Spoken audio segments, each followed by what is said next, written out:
Pilih aplikasi PEB, lalu kemudian masukkan password dengan PEB. Pilih file, kemudian new, klik open, kemudian klik tombol baru sebelah kiri, lalu kemudian memasukkan kantor pabean sesuai dengan dokumen yang sudah diterapkan, yaitu kantor Tanjung Emas, kantor DJBC Tanjung Emas.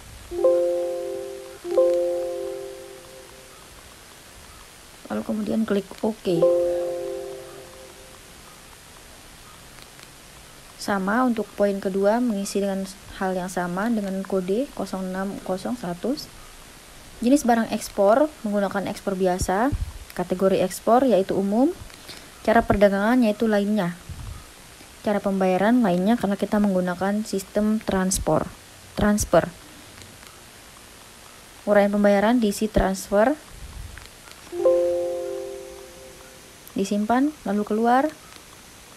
Kemudian NPWP 15 digit boleh, 10 ataupun 12 diisi.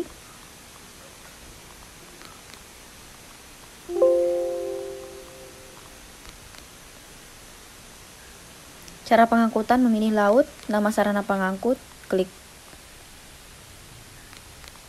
tambah nama sarana pengangkut sesuai dengan dokumen yang sudah diterapkan. Lalu kemudian mengisi nama sarana pengangkut sesuai dengan dokumen apa yang digunakan.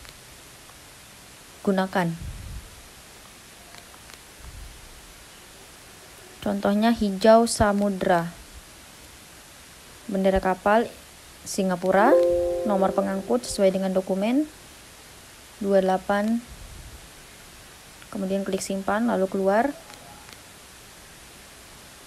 Kemudian F1 untuk mencari nama sarana pengangkut yang sudah disimpan tadi. Ketik Singapura. Ketika tidak ada, maka nama kapal yang dibutuhkan.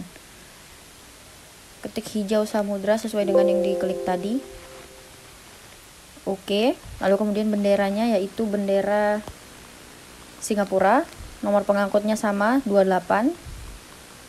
Tanggal perkiraan ekspor 1 minggu setelah dokumen ini dibuat, atau sekitar tanggal 8 bulan 12 2022.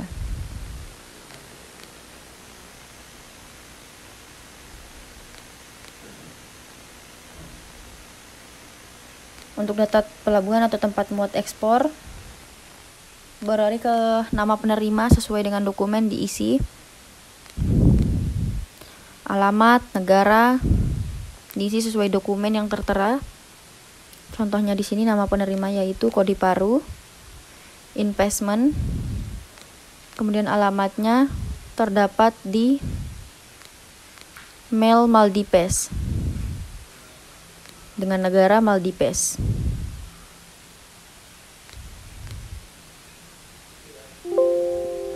Atau dengan kode MV.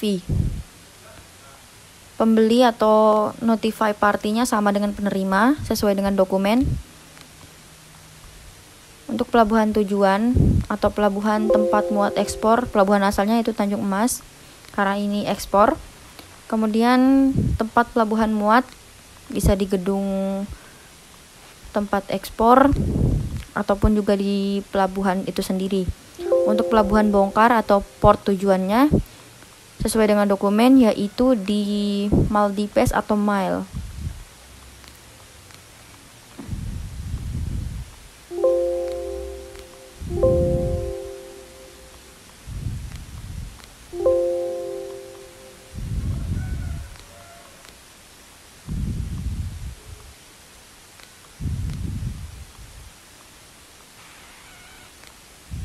Pelabuhan tujuan juga sama, diisi mail, dan negara tujuan juga diisi dengan sama, yaitu MV, Maldives. Untuk dokumen pelengkap, klik F6, tambah dokumen, packing list, invoice juga boleh. Isi nomor dan tanggal dokumen yang telah digunakan. Untuk informasi sebelumnya, dokumen ini harus terbit sebelum 3 hari pengisian PIB ataupun PEB.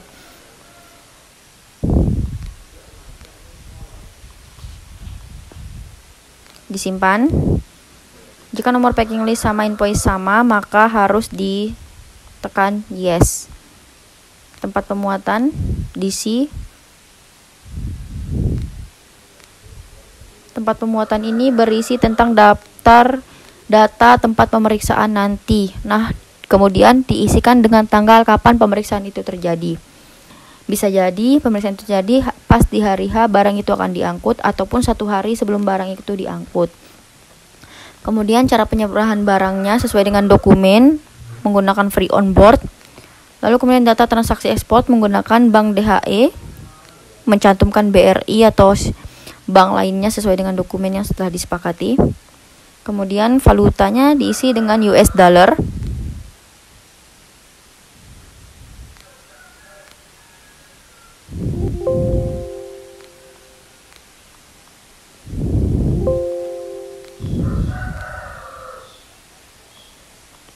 Nilai ekspor dari dokumen tersebut, nilai keseluruhan barang diisi.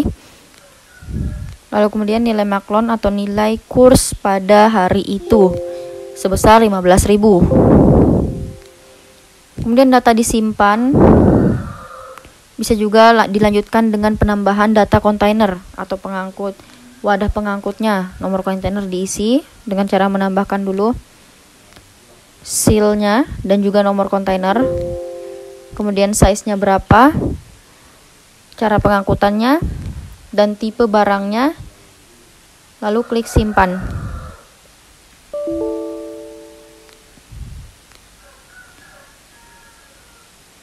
Kemudian data kemasan sesuai dengan invoice ataupun packing list. Jumlah kemasan yang diangkut oleh kapal tersebut yang akan diekspor, jumlahnya, keseluruhan jumlah harus diatur,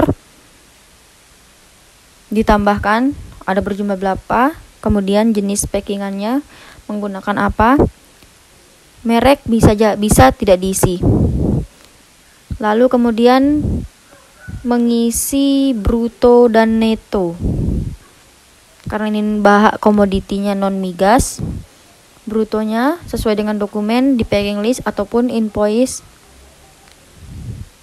dan netonya sama sesuai dengan packing list dan invoice.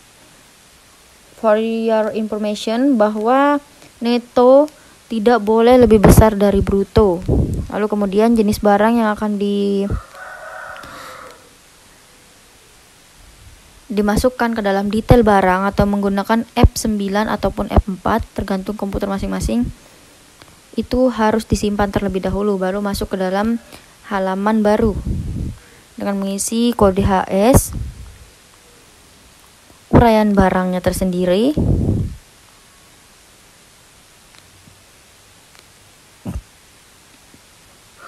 harga FOB satu barang berjumlah berapa,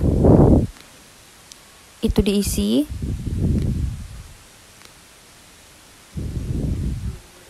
Kemudian jumlah satuan juga diisi.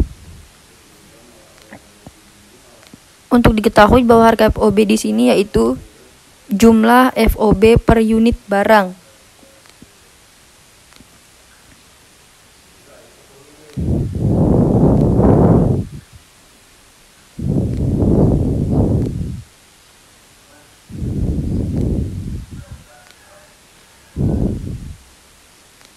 Kemasan juga sama, diisi sesuai dengan packing list. Jumlah kemasan ada berapa,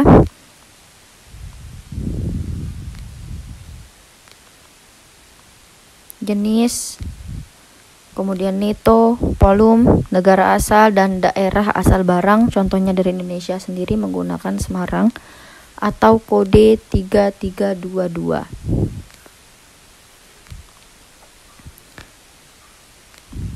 Setelah itu sama, langkah yang kedua, mengisi dengan formulir baru untuk barang kedua, mengisi HS, kemudian uraian barang, kemudian jumlah kemasan, jenis, neto, volume, negara asal, daerah asal barang, harga FOB per barang, dan juga jumlah satuan per barang. Lalu kemudian disimpan, kembali ke halaman utama. Setelah kembali ke halaman utama, maka pernyataan PPJK harus diisi dengan benar. Ketika disimpan, maka seluruh kekurangan yang harus dilengkapi akan tercantum di halaman setelah mengklik icon simpan. Lalu, setelah status dokumen menjadi ready, maka ada tombol yang dinamakan tombol komunikasi atau COM, tapi sebelum itu kita harus membuat edifag di icon yang berupa amplop dan kotak masuk.